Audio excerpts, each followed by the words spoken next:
बात कर लेते हैं एक ऐसी डिजीज़ की जो कि वबाई सूरत हाल पूरे मुल्क में इख्तियार करती जा रही है। मंकी पॉक्स का जिक्र कर रहे हैं जिसके केसेस बढ़ रहे हैं और अक्रॉस पाकिस्तान बढ़ रहे हैं, जिससे तशवीश की सूरत हाल पैदा हो रही है। सिंध के बाद अब पंजाब में भी केसेस रिपोर्ट हुए हैं और इनमें दिन ब दिन इजाफा आता जा रहा है। सिर्फ अगर इस साल की बात की जाए तो 26 तक इसकी तादाद पहुँच चुकी है। 15 साल बच्चे में वायरस की तस्दीक हुई है लाहौर में और इससे मज़ीद तशवीश हुई है। माहिरीन ये कहते हैं कि सबसे अहम पहलू ये है कि वायरस अब मुख्तलिफ शहरों में मुकामी सतह पर फैलने के आसार दिखा रहा है। इससे ये खदशा बढ़ रहा है कि ये सिर्फ बैरून मुल्क से आने वाले केसेस तक महदूद नहीं है। कराची, खैरपुर और लाहौर जैसे बड़े शहरों में केसेस का सामने आना इस बात की निशानदही है कि निगरानी और एहतियाती इक़दाम को मज़ीद सख्त करना होगा और आइसोलेशन वार्ड्स, निगरानी और हिफाजती हिदायत जारी की जा रही है हुकूमत की जानिब से।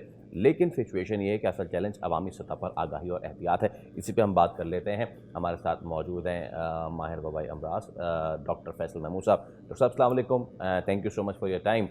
डॉक्टर फैसल, क्या सिचुएशन है ऑन ग्राउंड? क्या हम कह सकते हैं कि ये जो है वबाई सूरत हाल इख्तियार कर रहा है और the situation is under control?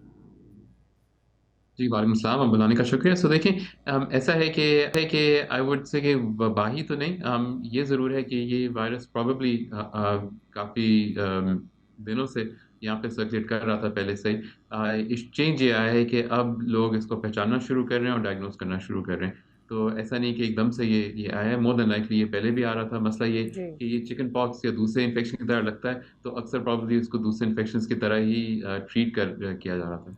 Right. बारिशों के बाद अक्सर इस तरह के डॉक्टर साहब जो स्किन डिजीज़ेज़ हैं वो सामने आ जाती हैं, ख़ास करके हम, और फिर ऑब्वियसली वो कंटेजियस भी होते हैं जब वेदर चेंजेस होते हैं। डू यू फील कि इसको प्रिडिक्ट करके और निप इन द बर्ड किया जा सकता था, लोगों को प्री टाइम आगाही दी जा सकती थी? क्योंकि पिछले साल भी मंकी पॉक्स के केसेस रिपोर्ट हुए थे और हर साल ही भले से कम तादाद में हो केसेस रिपोर्ट हो रहे होते हैं।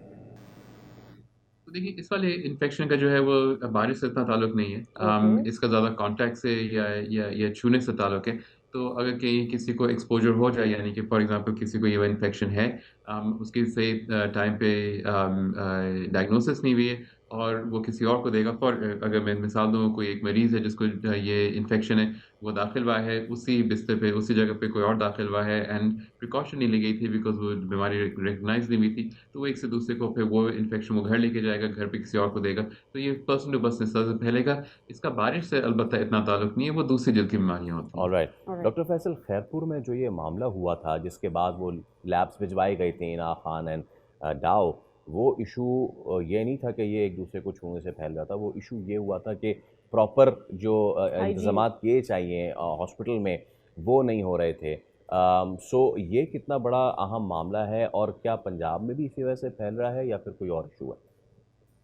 सो देखिए, ये वही चीज़ है, अगेन छूने से ही है, जिस दैट कि हम जब किसी छूने से बीमारी की बात करते हैं, तो वो डायरेक्ट भी हो सकता है, यानी कि डायरेक्ट वो जो दाने हैं उनको छूना, या इनडायरेक्ट यानी कि उन दानों ने किसी चीज़ को फिर आप इसके हॉस्पिटल्स में प्रोटोकॉल होता है कि कोई हम्म। मरीज़ है, वो दाखिल हुआ है, जो वो पेशेंट जाता है, तो एक ख़ास किस्म की सफाई करने की ज़रूरत होती है ताकि कोई भी जरासीम अगर आपको ना भी पता हो, तो वो साफ़ हो जाएँ। इस प्रोटोकॉल के तहत अगर कोई इंस्ट्रूमेंट या इस्तेमाल हो रहा है एक पेशेंट पे और दूसरे पेशेंट पे, तो उसकी सफाई होती है।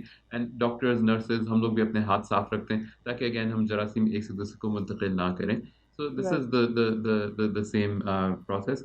पंजाब में क्या हुआ है उसका मुझे नहीं मालूम एग्ज़ैक्टली उसकी ऑलराइट। कॉज़ क्या है। And there many many reasons why ये फैल सकता है। आई थिंक एक इम्पॉर्टेंट बात ये ज़रूर है कि रिकॉग्निशन डेफ़िनिटली बढ़ गई है इवन कराची में। आई कैन से हम्म। कि वो केसेज़ जो पहले हम नहीं डायग्नोज़ कर रहे थे या जो कम्युनिटी में डायग्नोज़ नहीं हो रहे थे, अब डायग्नोज़ हो रहे हैं, तो एकदम से लगता है सही। कि ये बहुत सारे केसेज़ आ रहे हैं। All right. मंकी पॉक्स के बारे में लोगों को इतनी अवेयरनेस नहीं है। इससे आपके आने से पहले कल परसों हमारी दीगर डॉक्टर से भी बात हो रही थी और वो ये बताए थे कि वैक्सीन मंकी पॉक्स की पाकिस्तान में अवेलेबल नहीं है। इन दैट केस पाकिस्तान में इसका क्योर किस तरह से किया जा रहा है? तो देखिए, एमपॉक्स का बिल्कुल वैक्सीन है एंड वैक्सीन इवन पूरी दुनिया में कम ही अवेलेबल है। ओके। ये उन वैक्सीन्स में शामिल नहीं है जो कि हम रूटीन में लगाते हैं।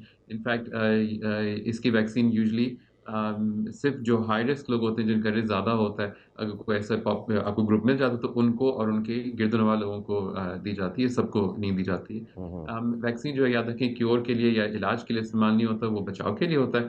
इलाज के लिए यूजुअली इसकी एक दवाई भी है जो कि जिस पे तहकीक हो रही है, वो भी यहाँ पे अवेलेबल नहीं है। मगर जनरली ये इन्फेक्शन वक़्त के साथ बेहतर हो जाता है अनलेस आपकी इम्यूनिटी बहुत कम है या आपके दीगर दूसरे मसले मसाइल। So that is the thing doctor साहब कि ये कैटलिस्ट के तौर पे काम करता है। अगर इसको कैटलिस्ट के तौर पे काम ना करने दिया जाए तो ये कंट्रोलेबल है। So on on those lines precautions क्या हैं अगर किसी को हो जाता है तो?